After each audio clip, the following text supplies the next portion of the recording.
Salut à toutes et tous, c'est Jaf. Aujourd'hui, dans Bip Bip Blabla, nous allons voir comment le live va être sauvé par le groupe BTS et la K-pop. Voilà, vaste sujet. Je pense que je vais faire hérisser les poils des uns et des autres. Mais c'est comme ça. Voilà, donc en attendant le visionnage qui va être passionnant, je vous invite à vous abonner à ma chaîne YouTube et comme d'habitude à cliquer sur la petite cloche par-ci ou par-là afin d'être averti des prochaines vidéos. On se retrouve donc après le jungle pour voir donc en effet comment le live va être sauvé par le groupe de K-pop BTS et je peux vous dire que ça m'a surpris. A tout de suite.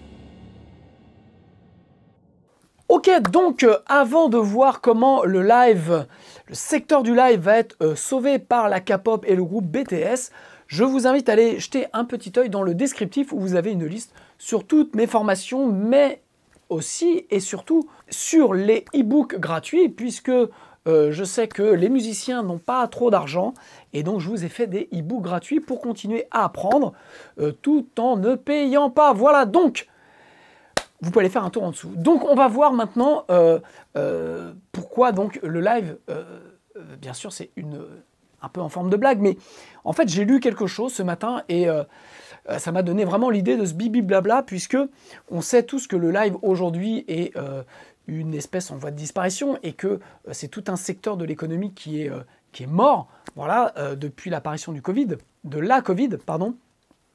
Et donc le live représente pour une partie des artistes pratiquement 70% de leurs revenus. Voilà. Et quand je parle des artistes, je pense aussi, et je parle pas, mais je pense aussi et surtout à tous les techniciens, tous les hommes de l'ombre qui permettent au spectacle d'exister. Et donc ça, pour eux, c'est 100% de leurs revenus qui sont aujourd'hui morts. Donc on est vraiment dans une phase assez problématique pour la musique.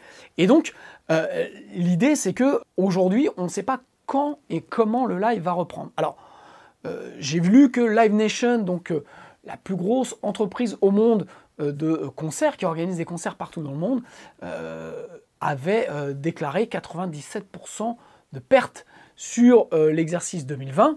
Et donc, voilà, donc on voit bien aujourd'hui, impossible d'aller à un concert, impossible ne serait-ce que même de jouer dans la rue ou jouer dans un restaurant. Enfin voilà, donc c'est vraiment tout le live qui est mort. Alors, on a vu paraître, je dirais pendant le confinement, pendant la Covid, on a vu paraître donc beaucoup de prestations live. Les artistes se sont mis à faire, je dirais, des lives from home, donc à la maison.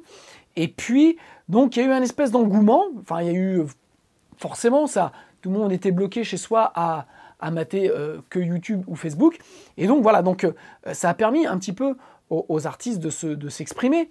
D'ailleurs, la SACEM a décidé maintenant de rémunérer en termes de droits d'auteur les diffusions, je crois, si ma mémoire est bonne, qui sont au-dessus de 20 minutes. Voilà. Donc, si vous faites un concert ou une diffusion live de titres au-dessus de 20 minutes, vous allez toucher des droits là-dessus. Donc, les choses sont quand même en train de s'orienter un petit peu là-dessus. Mais ce qu'il faut savoir, c'est que l'industrie du live, c'est 25 milliards de dollars par an. Donc, c'est quand même un énorme pactole. Et ce pactole, aujourd'hui, il est un petit peu laissé, je dirais pas à l'abandon, mais voilà, et il n'existe plus. Alors, j'ai fait il y a 3-4 bibi blabla, donc j'ai parlé de Spotify.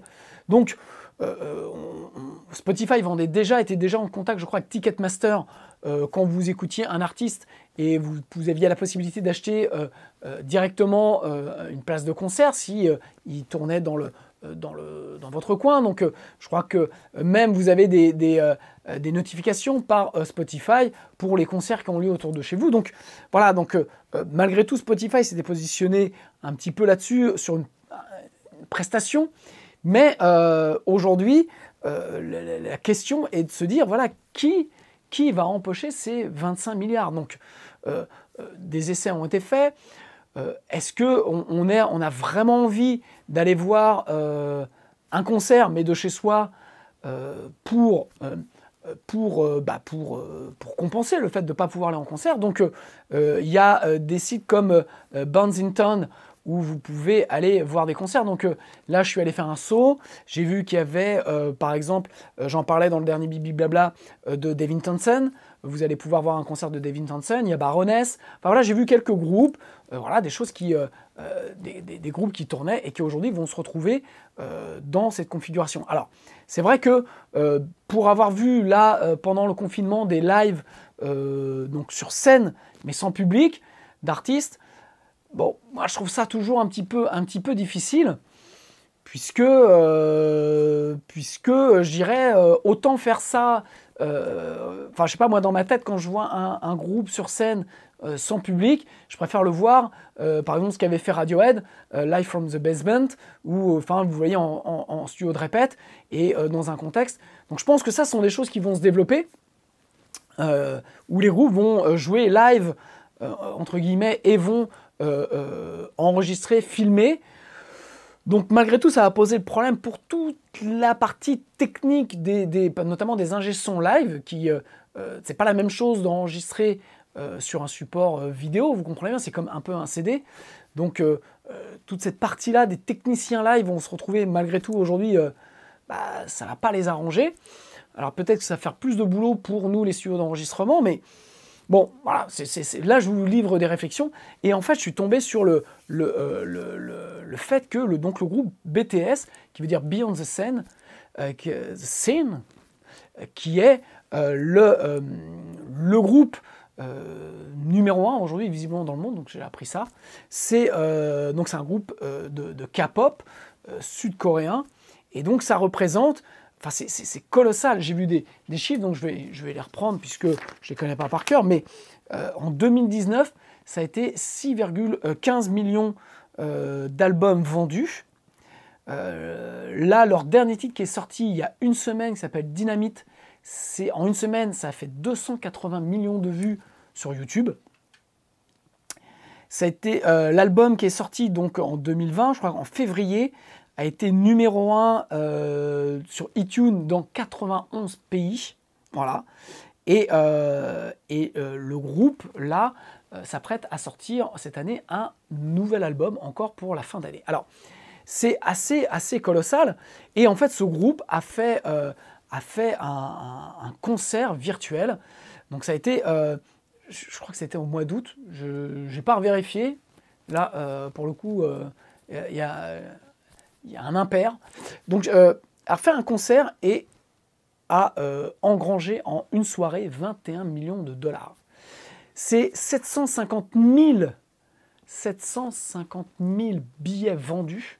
Donc, en gros, ça fait 28 € le billet. Donc, c'est moins cher qu'une place de concert. Et ils ont collecté 750 000 fans qui les ont vus. Alors, ils ont fait un concert. Visiblement, il y avait 6 ou 10 caméras. Ils ont fait aussi une partie interactive, donc de répondre aux questions. Enfin, voilà, ils ont fait ça vraiment super bien. Moi, je n'ai pas vu, mais visiblement, ça a été un grand succès. Et en fait, derrière tout ça, pourquoi je vous parle de ça? Parce que c'est quand même dans toutes les réflexions qu'on a actuellement, et dans moi, les réflexions que j'ai aujourd'hui, dans le cadre de ce que je suis en train de préparer en termes de formation, c'est vrai qu'aujourd'hui, on est tous un peu paumés, on ne sait tous pas trop quoi faire. Donc derrière, c'est une boîte qui s'appelle Big Hit Corporation. Donc c'est une boîte qui a été créée en 2013 par un monsieur qui s'appelle, alors mes amis coréens m'excuseront pour mon accent, bien entendu, qui s'appelle Bang Si-hyuk. Bang Si-hyuk. Et donc ce monsieur a créé, parce que la K-pop existe déjà depuis un moment, il a créé donc sa boîte avec l'idée de faire une K-pop, donc tous les artistes sont castés, mais il laisse lui la place aux gens donc, qui ont été castés, qui font partie du projet, d'exprimer leur... enfin d'avoir vraiment des expressions artistiques, c'est-à-dire qu'ils ne font pas juste danser et chanter ce qu'on leur demande de faire, c'est que vraiment ils impriment une patte artistique dans ce big projet. Donc après, je dirais, c'est pour ça qu'on explique que le succès de ce groupe tient par rapport aux autres à ça, c'est que ça ressemble plus à à un vrai groupe. Tout ça pour vous dire que ce monsieur a eu la bonne idée donc de monter cette boîte et de faire de la K-pop avec cette stratégie de rendre ce groupe, on va dire, appelons ça un groupe, beaucoup plus humain et beaucoup plus réel. Bref, le truc a fait un carton. Et donc, je vous ai mis en lien, je suis tombé là-dessus, donc, comment ça s'appelle, un brief manager, un meeting de brief marketing, mais dédié un peu aux fans, pour leur expliquer un petit peu la situation durant la Covid, pour leur expliquer combien d'albums ils avaient vendus, pour leur expliquer leur stratégie. Bon, il n'y a pas que ce groupe BTS, il y a d'autres groupes de K-pop avec chacun des particularités, mais je vous recommande d'aller jeter un œil à ce brief marketing. Pour ceux qui ont déjà assisté à des briefs marketing dans des boîtes, bah c'est assez drôle de voir ça dans la musique. Et quelque part, ce monsieur-là fait ça assez froidement. On ne sent pas du tout d'âme artistique dans ce qu'il raconte.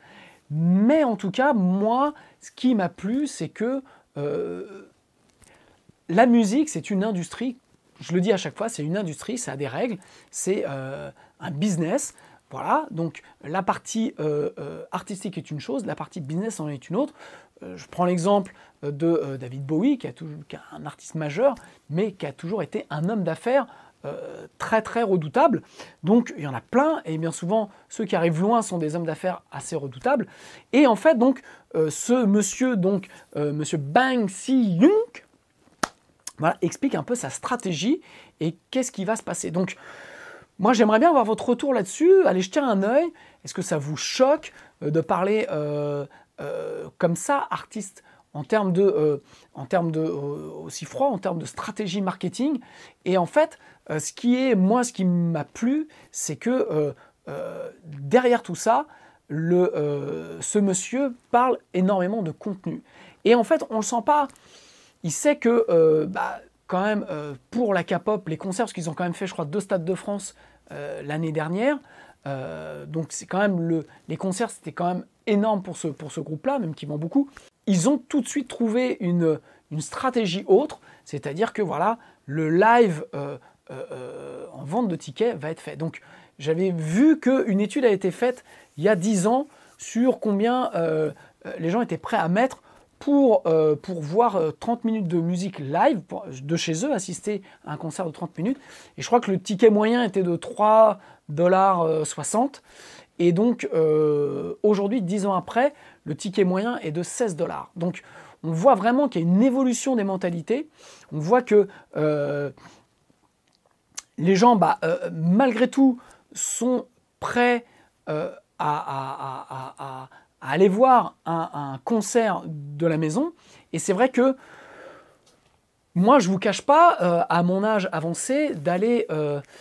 donc moi, j'habite Pontoise, voilà, dans proche banlieue parisienne, mais d'aller à un concert sur Paris, ça m'emmerde de plus en plus, parce que c'est tout ce qu'il y a autour qui m'emmerde, c'est-à-dire de prendre ma voiture, me taper 2 heures d'embouteillage, me taper un parking, donc qui va me coûter 50 balles la soirée, de prendre une bière à 10 balles, de faire la queue, de machin, de voir un concert qui peut être bon ou pas bon, donc quand c'est pas bon, mais qui est bon, et après de reprendre sa voiture, de rentrer à 1 h du mat. Et je vous parle pas des concerts au Stade de France où vous êtes obligé de garer votre bagnole à Pétaouche, et puis pareil, de faire la queue, d'attendre que le stade se vide, enfin bon bref.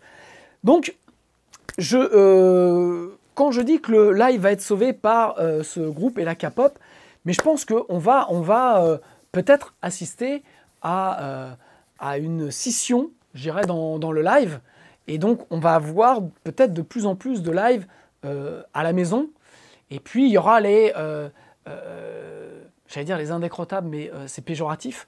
Donc, c'est pas ce que je veux dire, mais les personnes qui veulent absolument voir les artistes sur scène, veulent aller boire leur bière, veulent sentir la salle, parce que je comprends, parce que c'est vrai que c'est super kiffant d'être dans une salle et de ressentir l'émotion complète de la salle.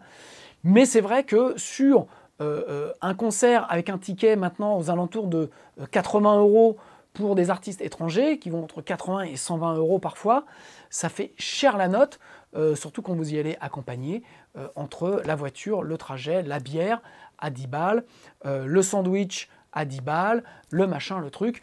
Et donc, aujourd'hui, je pense, et j'aimerais avoir votre avis là-dessus, je pense que beaucoup de grosses boîtes type Spotify, type Live Nation, type d'autres, vont vouloir récupérer ces 25 milliards de business et les convertir dans autre chose. Alors c'est vrai que quand vous consommez un concert à la maison, vous achetez plus difficilement le t-shirt, donc tout ce qui est merch, donc c'est plus, on va dire, problématique pour le business, mais je pense qu'il va y avoir de toute façon ce que, pour la culture économique, ce que Schumpeter appelait la destruction créatrice, c'est que s'il y a un pan d'une activité qui meurt par une technologie nouvelle, cette technologie nouvelle va amener un nouveau business. Et je pense que peut-être le live va peut-être être amené à mourir, surtout que on voit la difficulté aujourd'hui, suite en plus à la Covid, où Live Nation a complètement changé ses règles vis-à-vis des artistes, vis-à-vis des festivals, où maintenant les artistes, quand il y a des annulations, eh bien, sont aussi, on va dire, dépendants de ça et doivent aussi, je crois, payer, une partie du manque à gagner pour Live Nation. Enfin, le truc a été vraiment monté, puisqu'ils ont le monopole quasiment aujourd'hui. C'est vraiment de plus en plus difficile pour les artistes, ils sont de moins en moins payés. Mais voilà, donc je pense que ça va être très problématique. Je pense que si on attend un redémarrage au printemps prochain, vraiment pour les concerts, si ça se fait, ça aurait été, on va dire, une mauvaise période, ça aurait été une année blanche, réellement. Si ça ne peut pas repartir l'année prochaine pour des raisons que l'on connaît, je pense que d'ici là, il va y avoir des alternatives. Donc, je vous pense à Bandsinton, le site où vous pouvez aller voir des artistes, payer pour aller voir des artistes en concert. Donc, moi, je ne l'ai pas fait, donc je ne connais pas l'expérience. Mais c'est vrai que je me suis aussi fait parfois la remarque, quand vous payez un ticket 100 ou 120 euros, ou même 80 euros, vous êtes dans la fosse. Moi, je fais un peu plus d'1,2 m, mais je suis pas très grand. Forcément, il y a toujours Jean-Guy qui vient se mettre devant moi, qui est une armoire à glace, et donc je passe mon concert à être comme ça. Et puis, en stade, le son est souvent pourri, donc bien souvent, vaut mieux acheter le DVD, si c'est vraiment pour la musique, vous voyez, vous avez le DVD, vous avez 20 caméras, vous avez le son en Dolby machin bidule, mais par contre, vous n'avez pas l'ambiance qu'il y a dans la salle, dans le stade.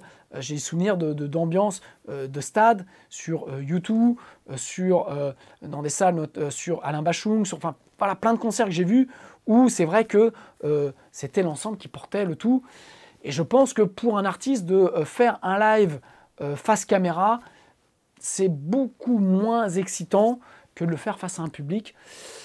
Donc voilà, est-ce que le BTS et la K-pop vont changer complètement les règles du business? Ce qui est clair, c'est qu'ils se sont fait 21 millions de dollars en une soirée.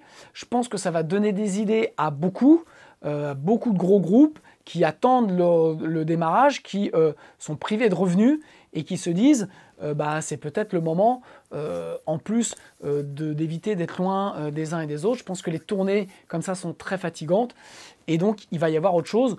Donc je pense qu'on en reviendra toujours à du vrai live, mais voilà, pour des gros groupes, il va y avoir des alternatives. Maintenant, la question de se poser, c'est pour vous et moi, quoi. Pour des petits artistes comme nous, qu'est-ce qui nous reste? Puisqu'on n'a même plus les restos, on n'a même plus les petites salles locales. Donc ça va être assez compliqué dans l'ensemble. Et nous, est-ce qu'on a accès, hormis à faire un live Facebook avec un son pourri et 2-3 copains, ou faire des montages comme on a vu avec plusieurs cams, est-ce que c'est ça l'avenir du live? Est-ce que c'est ce qu'on va voir plus que ça? En tout cas, ce qui est clair, c'est que notre ami Bang Xing-Wang, donc le PDG de Big Hit Corporation, explique bien que la clé de la clé, c'est aussi ce que je répète depuis le début de Bibi Blabla, c'est la création de contenu. C'est-à-dire que ceux qui vont s'en sortir demain sont ceux qui vont créer du contenu, ceux qui vont le proposer. Et je pense qu'aujourd'hui, quelle que soit la force de frappe que l'on peut avoir. On a, dès l'instant où on crée du contenu, on est capable de toucher des gens ou pas, mais en tout cas, on a les outils pour pouvoir diffuser de la musique. Alors peut-être pas live dans un premier temps, mais rien ne vous empêche de faire là, prendre une caméra, de jouer live et puis de le retranscrire. Il y a des artistes qui l'ont fait. L'émotion est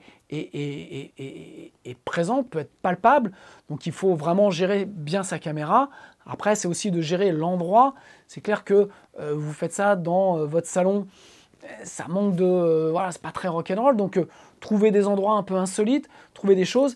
Mais voilà, ce que je voulais quelque part vous dire, c'est n'arrêtez pas de créer du contenu, proposez-le, soyez original, soyez créatif, et puis peut-être qu'il va y avoir des alternatives qui vont forcément se créer. Donc si vous connaissez des alternatives, parce que je sais, j'en ai recherché un peu, mais bon, je n'ai pas fait une recherche non plus ultra poussée sur ce qui était possible de faire aujourd'hui, hormis les lives YouTube, les lives Facebook et tout ça.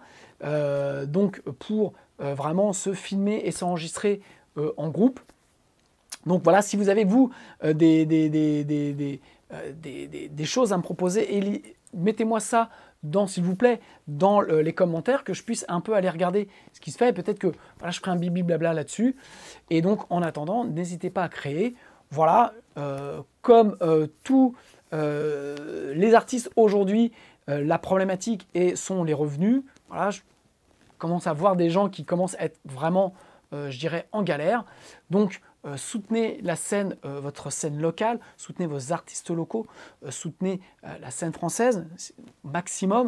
Et puis, voilà, donc vous pouvez aller faire un tour donc, dans le descriptif, si vous voulez, je vous rappelle, comment ça s'appelle, puisqu'on parlait de soutenir, les formations que j'ai faites, qui sont disponibles. Vous avez des e-books gratuits, et juste pour ceux qui le souhaitent, vous pouvez me faire un don, donc me payer une petite bière. Voilà, donc je remercie les généreux donateurs de la semaine dernière. Voilà, vous êtes de plus en plus nombreux, je vous remercie beaucoup. Ça veut dire que vous soutenez mon travail, que vous l'appréciez, donc ça me touche derrière les petits euros qui arrivent, comme ça. C'est une reconnaissance de mon travail, donc voilà, je vous remercie. Voilà, prochain bibi blabla, je sais pas quand, sûrement la semaine prochaine. Je vous embrasse, et puis j'attends vos commentaires. Ciao!